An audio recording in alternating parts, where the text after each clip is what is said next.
je veux vous parler d'un sujet un peu délicat, c'est-à-dire, je veux vous parler de l'éducation traditionnelle, c'est-à-dire de ceux qui ont encore l'idée qu'il faut absolument un diplôme universitaire pour aller chercher une job dans les 6 chiffres. En 2024, c'est plus vraiment une réalité, mais reste qu'on s'est fait répéter tellement souvent par nos parents. Tu sais, moi j'ai 35 ans, puis à l'époque, on me disait tout le temps, faut que tu ailles chercher un diplôme universitaire, faut que tu aies des bonnes notes, faut que tu trouves une job avec des avantages sociaux puis une pension de retraite. Mais l'idée, c'est que maintenant, on est dans une économie un peu 2.0. Ce parcours-là universitaire avec l'éducation traditionnelle, maintenant, c'est une des options qui s'offrent à vous et c'est pas nécessairement la meilleure en termes de retour sur investissement.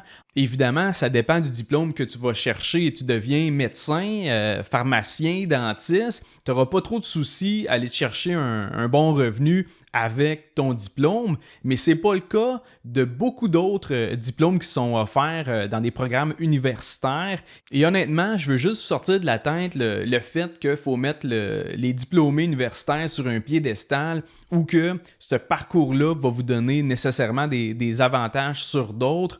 Quand maintenant, comme je vous dis, c'est plus le cas. Juste en regardant du côté de Statistique Canada, on peut constater qu'en 2016, il y avait environ un diplômé universitaire sur 5 qui travaillait dans un emploi qui ne nécessitait pas son diplôme. Et ça, d'après moi, maintenant, à date d'aujourd'hui, les statistiques seraient encore pires. Et le premier exemple qui me vient en tête, c'est un bac en histoire de l'art. Tu sais, je prends ce sujet-là parce que c'est un sujet que oui, ça peut être super intéressant, c'est intéressant de lire là-dessus, d'en apprendre plus, mais c'est juste qu'un diplôme comme ça, sur l'histoire de l'art, dans une entrevue professionnelle, c'est pas ça qui va nécessairement propulser ta carrière. T'sais, à moins que tu veuilles travailler au musée, encore là, je pense qu'ils préfèrent engager des bénévoles. Et ça m'amène à vous parler de l'idée préconçue que les études universitaires, c'est toujours un excellent investissement. Et là, si tu me dis que tu viens de terminer ton programme en médecine, puis tu es rendu un médecin spécialiste, je suis 100% d'accord. Je veux dire, tu as un excellent retour sur investissement versus le coût par rapport à tes revenus futurs que tu vas obtenir grâce à ce diplôme-là. Mais si tu sors avec un bac en administration des affaires parce que tu savais pas trop ce que tu voulais faire dans la vie, et là, je dis ça parce que j'ai passé par ce chemin-là, ben il faudrait que tu te poses la question à savoir c'était quoi réellement le retour sur investissement de tes études universitaires parce que, évidemment, premièrement, il y a un coût en temps, il y a un coût en argent et là, il faut que tu viennes évaluer c'est quoi les salaires que tu vas te faire offrir avec le diplôme que tu as en main, c'est-à-dire c'est quoi les nouvelles perspectives d'emploi que ton bac t'a permis d'obtenir. Je pense que pour beaucoup de diplômés, le constat de tout ça, ça serait pas super réjouissant. T'sais, même si toute ta famille était bien content que tu fasses ça, puis tout le monde trouvait que c'était une bonne idée.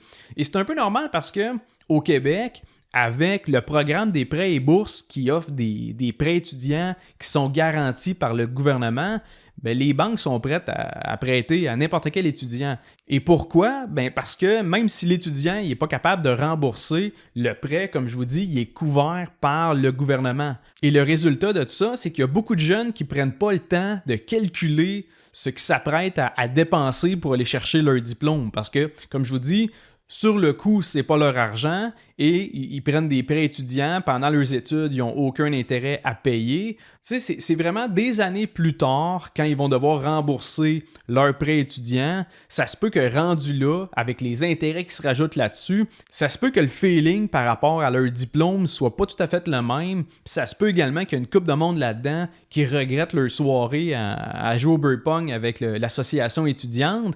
Et savez-vous qu'est-ce qui est encore plus ironique là-dedans?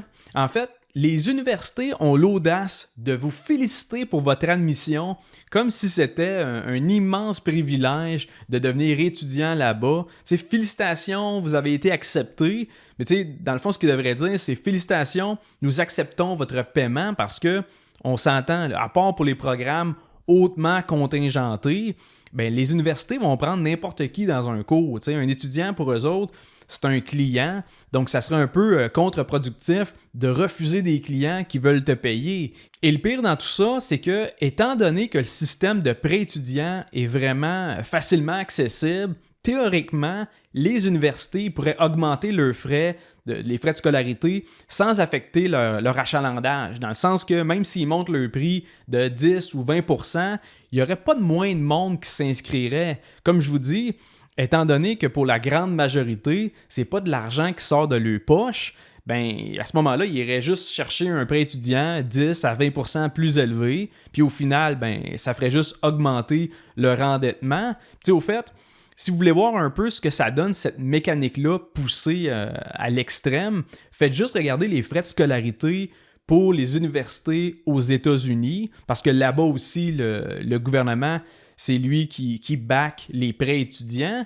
Et le prix d'un diplôme universitaire là-bas, c'est rendu astronomique, tout dépendamment si c'est une université publique ou privée.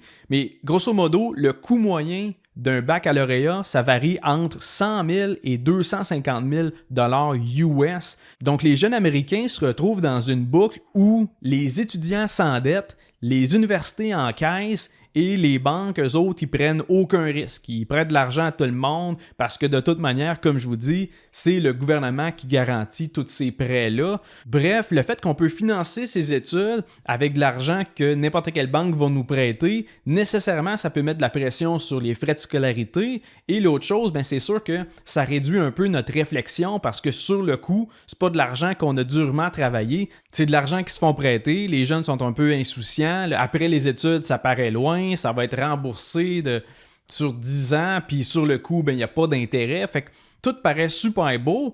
Et c'est pas comme si tous les diplômes avaient la même valeur. C'est-à-dire qu'il y a beaucoup de jeunes qui finissent par se retrouver avec des diplômes coûteux, des dizaines de milliers de dollars, puis se retrouvent dans des domaines qui ne garantissent même pas un emploi bien rémunéré. T'sais, juste au Québec, c'est pas rare de voir du monde dans la fin vingtaine, début trentaine, avec un beau diplôme accroché dans leur bureau, dans leur chambre, puis là, ils ont un emploi à comme 50, 55 000 par année, une job qu'ils n'aiment pas vraiment, puis en plus de ça, ils traînent une dette étudiante de 20, 25 000 $ qu'ils vont devoir rembourser sur une dizaine d'années. Mais la bonne nouvelle dans tout ça, c'est qu'on arrive dans une nouvelle époque, dans un nouveau monde, où tout ça, c'est un peu en train de changer. T'sais, l'accès à l'information, ça n'a jamais été aussi facile qu'aujourd'hui.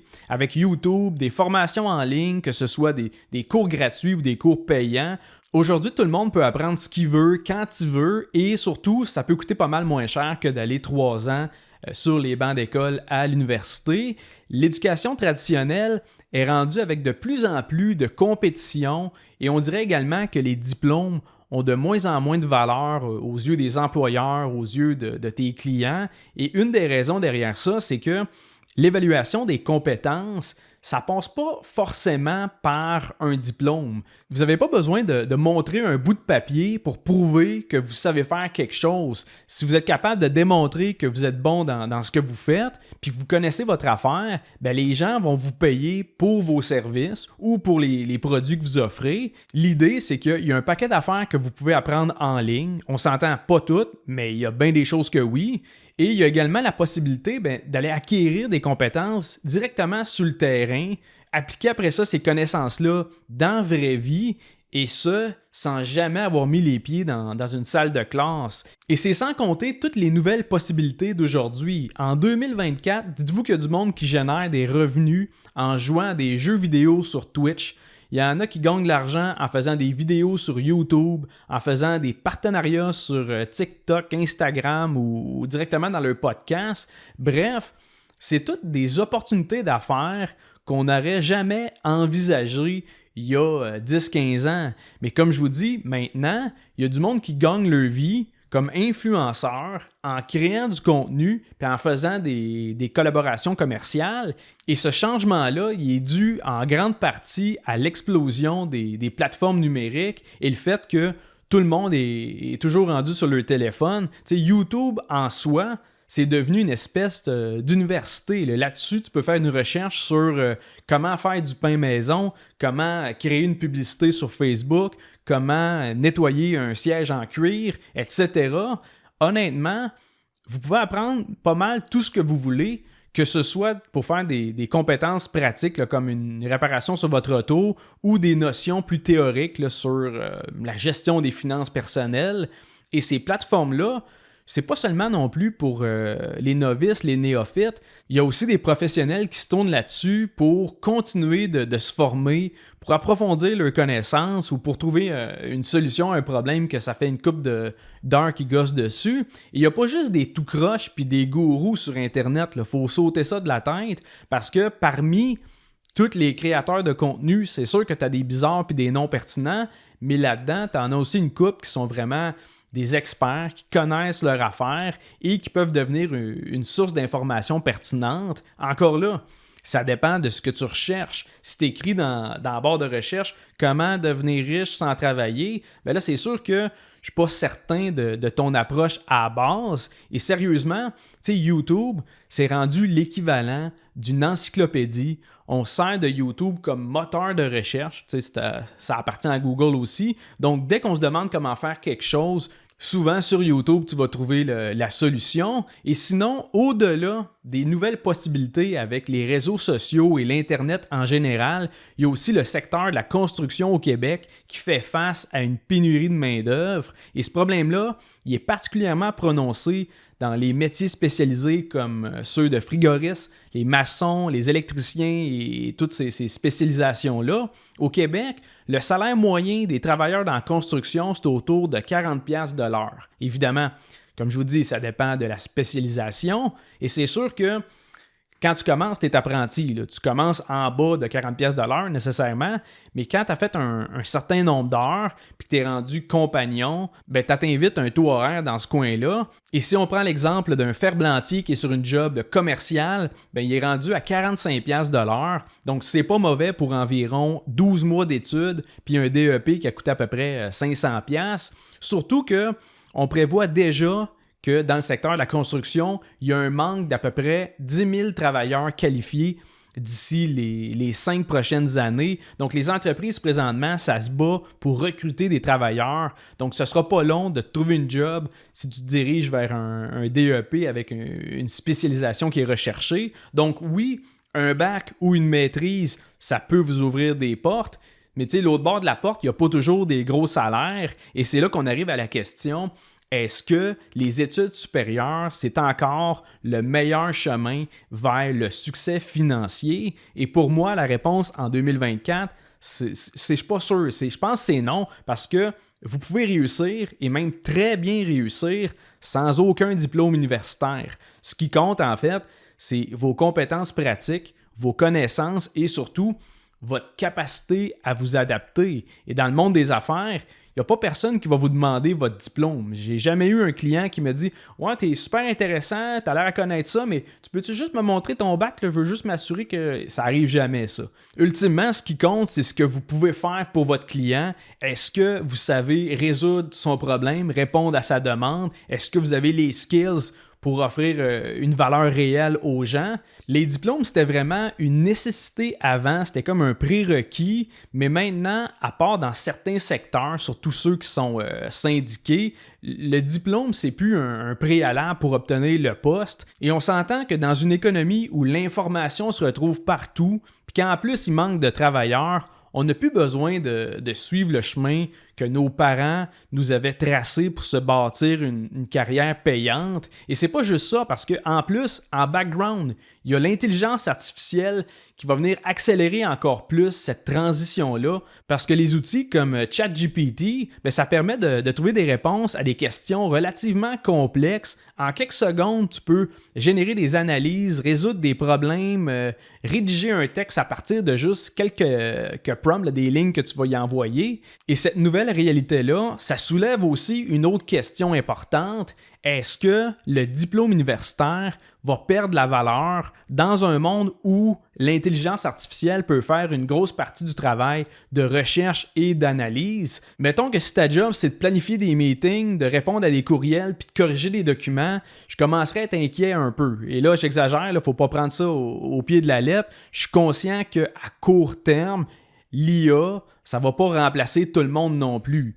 Mais l'idée, c'est qu'il y a quand même des métiers qui sont plus faciles à automatiser que d'autres, tandis qu'à l'inverse, si ta toilette est bouchée un samedi matin, L'intelligence artificielle est encore loin d'être rendue là et je pense qu'on va être pogné encore un bout à appeler le plombier puis qu'il va nous charger le gros prix parce que c'est un samedi, mais reste que c'est possible que dans les 5 à 10 prochaines années, les employeurs commencent à moins valoriser des diplômes de certains programmes universitaires. Donc, pour conclure, les universités commencent déjà à perdre de leur cachet auprès des jeunes. Il y a beaucoup des jeunes, justement, qui se mettent à chercher des alternatives au système d'éducation traditionnel.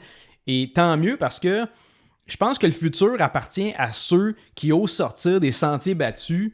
Tant qu'à moi, dans quelques années, à part pour certaines professions comme, je le répète, les médecins, ingénieurs, dentistes, pharmaciens, etc., pour le reste, le fameux diplôme universitaire, ça ne vaudra plus grand-chose, à moins que les universités changent drastiquement leur façon de faire ou qu'ils adaptent leur programme avec la nouvelle réalité. Et au final, ce qui garantit réellement votre succès financier, c'est votre capacité à apprendre de façon autonome et à vous servir des nouveaux outils comme l'intelligence artificielle pour répondre aux demandes de la société. Parce que tant que vous offrez quelque chose que les autres ont besoin, qu'il y a une demande pour ce que vous offrez, bien, vous allez faire de l'argent, peu importe votre parcours académique. Et sur ce, je termine l'épisode d'aujourd'hui. J'espère que vous avez apprécié le contenu. Si c'est le cas, je vous invite à laisser un 5 étoiles sur Spotify, à laisser un commentaire sur Apple Podcasts ou à vous abonner sur ma chaîne YouTube. Et on se revoit mardi prochain